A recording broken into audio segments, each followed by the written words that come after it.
Yo nunca estudié ciencias. Mis conocimientos provienen, sobre todo, de la lectura de los artículos de prensa dedicados a los importantes descubrimientos científicos que aparecían en publicaciones como el Newsweek, del seguimiento de los reportajes del BBC World Service y más tarde, del estudio de libros de texto sobre astronomía. A lo largo de los últimos 30 años me he reunido muchas veces y he conversado a título personal con numerosos científicos.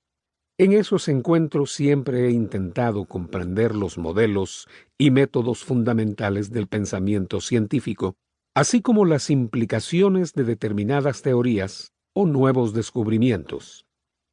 No obstante, he reflexionado en profundidad en el tema de la ciencia, no solo en sus implicaciones para la comprensión de la realidad que nos rodea, sino en la cuestión aún más importante de cómo la ciencia puede influir en la ética y los valores humanos.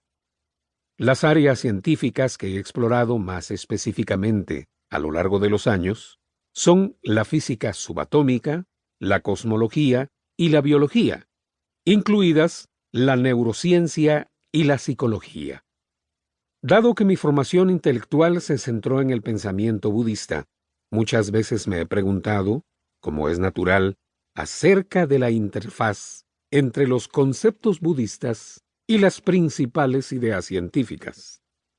El presente libro es el resultado de aquel largo período de reflexión y del viaje intelectual de un monje budista del Tíbet al mundo de cámaras de burbujas, aceleradores de partículas y fMRI, imágenes de resonancia magnética funcional. Muchos años después de marchar al exilio en la India, encontré una carta abierta escrita en los años 40 y dirigida a los pensadores budistas del Tíbet. La había escrito Gendum Chepel, un estudioso tibetano que no solo dominaba el sánscrito, sino que además, caso único entre los pensadores tibetanos de su época, tenía un buen dominio del inglés. Durante la década de los 30 había viajado mucho por la India británica, Afganistán, Nepal y Sri Lanka.